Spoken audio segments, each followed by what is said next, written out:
കണ്ണനെ കാണാൻ ഗുരുവായൂരിലേക്ക് ഇന്ന് പോകുന്നത് രാധമാരല്ല, താത്തമാരാണ്. ഭഗവാൻ കൃഷ്ണന്റെ മനോഹരമായ ലീലാവിലാസങ്ങൾ കണ്ട് ആറാടുന്നതിനാണോ, അതോ അവിടേക്ക് പോയാൽ പർദ്ദയിൽ നിന്ന് മോചിതരായിട്ടുള്ള സ്ത്രീകൾ നടക്കുന്ന ആ മനോഹരമായ കാഴ്ചകളെ കാണുന്നതിനും റീൽസ് എടുക്കുന്നതിനും വീഡിയോ എടുക്കുന്നതിനും അതിനൊരു കച്ചവട സ്ഥാപനമായിട്ട് മാറ്റുന്നതിനുമുള്ള ഗൂഢമായ താല്പര്യം, അല്ലെങ്കിൽ കച്ചവടമൊക്കെ നടത്തി ആളുകളുടെ ഇടയിൽ ഒരു പേരും പ്രശസ്തിയും നേടുന്നതിനുള്ള ഒരു എളുപ്പ വഴിയായിട്ടാണോ പലരും കാണുന്നതെന്ന് സംശയിക്കേണ്ടിയിരിക്കുന്നു.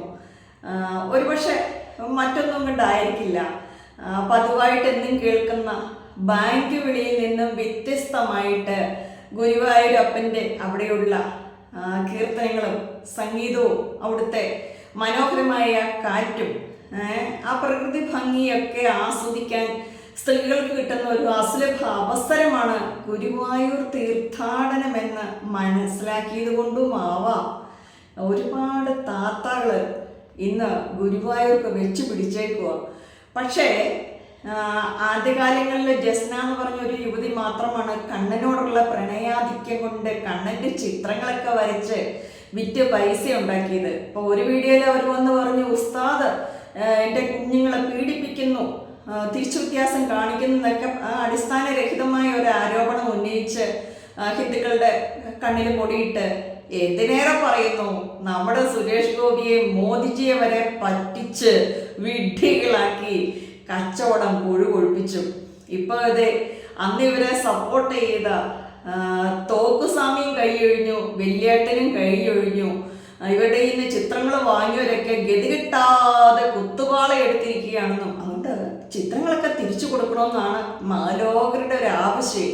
അപ്പം എന്തായാലും ഗുരുവായൂർ ഉണ്ണിക്കണ്ണൻ്റെ ലീലാവിലാസങ്ങൾ ഭഗവാനെ തൊട്ട് കളിച്ചപ്പോൾ കച്ചവടമാക്കിയപ്പോൾ സ്നേഹമല്ല, ഗുരുവായൂരപ്പനെ പറ്റിച്ച് 10 തൊട്ടുണ്ടാക്കാനും മറ്റു ചില ലക്ഷ്യങ്ങളോടെയൊക്കെയാണ് അവിടെ കയറി കൂടിയതെന്ന് മനസ്സിലാക്കിയപ്പോൾ ഭഗവാൻ തന്നെ തിരിച്ചടി കൊടുത്തതാണെന്നാണ് ഭക്തന്റെ ഭാഷ്യം. എൻ്റെ ഭാഷ്യം ഇതൊന്നുമല്ല. ഈ ക്ഷേത്രം എന്നുള്ളത് പ്രാർത്ഥിക്കാൻ വേണ്ടിയിട്ടുള്ള ഒരിടമാണ്. അതിനെ കച്ചവടമാക്കുന്ന ആ ഒരു രീതിയോട് താല്പര്യമില്ല. അതോടൊപ്പം തന്നെ കോടതിയുടെ വിധി വന്നിട്ടുണ്ട്. ഈ കച്ചവട സ്ഥാപനം ആക്കുന്ന, അല്ലെങ്കിൽ റീൽസ് എടുക്കാനും വീഡിയോ എടുത്ത് സബ്സ്ക്രൈബേഴ്സിനെ കൂട്ടാനുമുള്ള ഒരു വേദിയല്ല ഈ അമ്പലം, പ്രത്യേകിച്ച് ഗുരുവായൂർ എന്ന ഒരു കൃത്യമായ നിരീക്ഷണം വന്നിട്ടുണ്ടെന്നാണ് ഞാൻ മനസ്സിലാക്കുന്നത്. സാക്ഷാൽ യേശുദാസിനെ പോലും പ്രവേശിപ്പിക്കാത്ത, അഹിന്ദുക്കൾക്ക് ഒട്ടും പ്രവേശനമില്ലാത്ത ഈ ഒരു സ്ഥലത്താണ് നമ്മുടെ താത്തക്കുഞ്ഞുങ്ങളെല്ലാം പൂണ്ട് വിളയാടുന്നത്.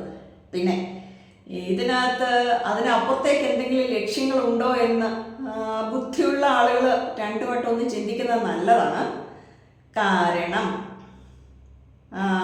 അടുത്ത കാലങ്ങളിലൊക്കെ നിർമ്മല മൂവാറ്റുപുഴ കോളേജിൽ പ്രാർത്ഥിക്കാനായിട്ട്, നിസ്കരിക്കാനായിട്ട് ഞങ്ങൾക്കൊരിടം വേണമെന്ന് ബഹളം പിടിച്ചത് നമ്മുടെ തരുണിമണികളാണ്. ക്രിസ്ത്യൻ സ്ഥാപനത്തിൽ നിസ്കരിക്കാൻ ഒരു റൂം വേണം, ഞങ്ങൾക്ക് പ്രാർത്ഥനാലയം വേണം എന്ന് പറഞ്ഞ ആളുകളുടെ കൂട്ടത്തിലുള്ള ചില സഹോദരിമാരൊക്കെ തന്നെയാണോ ഗുരുവായൂരിനെയും മതസൗഹാർദ്ദത്തിൻ്റെ മറ്റൊരു വേദിയാക്കി അവിടെ എന്തെങ്കിലുമൊക്കെ കാണിച്ചു കൂട്ടുന്ന ആ ഒരു പ്രവണതയിലേക്കും വിശാലമായ സഹിഷ്ണുതയിലേക്കൊക്കെ നമ്മൾ ബാക്കിയുള്ളവർ മാറണമെന്നുള്ള ഒരു മെസ്സേജാണോ നൽകാൻ പോകുന്നതെന്നും കാത്തിരുന്ന് കാണേണ്ടതായിട്ട് വരും. നമ്മൾ പൊതുവെ പറഞ്ഞു കഴിഞ്ഞാൽ ഹിന്ദുക്കൾ ഒക്കെ വളരെ സഹിഷ്ണുതയുള്ള പാവങ്ങളും പൊട്ടന്മാരാണ് എന്നാണ് എനിക്ക് പറയാൻ പറ്റുള്ളൂ. കാരണം ഇവരുടെ ഒന്നും പലരുടെ ആധിപത്യം മനസ്സിലാക്കത്തില്ല, അല്ല നല്ല വശങ്ങൾ മാത്രം ഉൾക്കൊള്ളുകയും സഹിഷ്ണുതയോടെ ഇടപെടുകയും ചെയ്യുന്നതുകൊണ്ട് നമ്മൾ മറ്റുള്ളവരുടെ ആ നല്ല മനസ്സിനെ കാര്യമായിട്ട് ഉൾക്കൊള്ളുന്നതുകൊണ്ട് അതിനെയൊക്കെ മറ്റുള്ളവരുടെ നല്ല മനസ്സിനെ പൊട്ടന്മാരാക്കാനുള്ള തീരുമാനമൊക്കെ ആരുടെയെങ്കിലുമൊക്കെ ഹിഡൻ അജണ്ടയോ ലക്ഷ്യങ്ങളോ ഇതിൻ്റെ പുറകിലുണ്ടോ എന്ന് നമ്മൾ മനസ്സിലാക്കണം.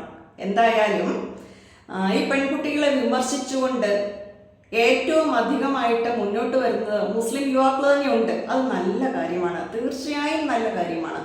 അപ്പോൾ അതിൻ്റെ ഒരു കുറച്ച് ഷോർട്സ് അല്ലെങ്കിൽ അതുമായിട്ട് ബന്ധപ്പെട്ട കുറച്ച് വീഡിയോയുടെ ഭാഗങ്ങൾ ഞാനിതിൽ ചേർത്തേക്കാം.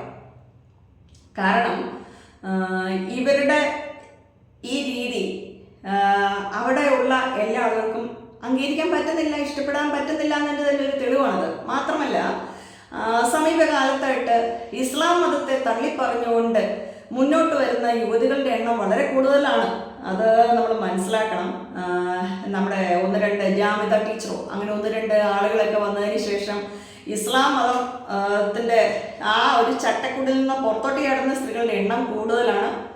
ഒപ്പം നമ്മുടെ ക്രിസ്ത്യാനി പെൺകുട്ടികളും ഹൈന്ദവരായിട്ടുള്ള പെൺകുട്ടികളും നേരെ ഇസ്ലാം മതത്തിലെ സവിശേഷതകളെ കണ്ടുകൊണ്ട് അതിലേക്ക് ചാടിക്കേറി ആ ഒരു സംസ്കാരം ഉൾക്കൊണ്ടുകൊണ്ട് വളരെ അടങ്ങി ഒതുങ്ങി ജീവിക്കാൻ ചുരുക്കം ചിലരെങ്കിലും ആട് മേയ്ക്കാൻ പോകാനൊക്കെ ആഗ്രഹിക്കുന്ന ഒരു കാലഘട്ടമാണ്. അപ്പോൾ എന്തൊക്കെയാണെങ്കിലും കുറേയേറെ മുസ്ലിം യുവാക്കൾ ഇവരുടെ ഈ പ്രവണതയെ വിമർശിച്ചുകൊണ്ട് പുറത്തോട്ട് വന്നിട്ടുണ്ട്. അത് നല്ല കാര്യമാണ്.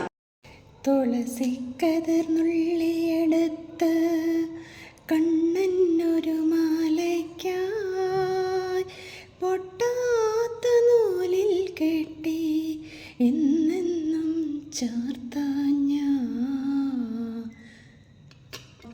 അങ്ങനെ നല്ല ഒരു മതസൗഹാർദ്ദത്തിൻ്റെ അന്തരീക്ഷമൊക്കെയാണ് നമ്മുടെ നാട്ടിലുണ്ടാകുന്നതെങ്കിൽ അത് വളരെ നല്ല കാര്യമാണെന്നും അല്ലെങ്കിൽ അതിനെ അല്പം സൂക്ഷിക്കണമെന്നുകൂടെ പറഞ്ഞുകൊണ്ട് ഞാനിന്ന് നിർത്തുകയാണ്.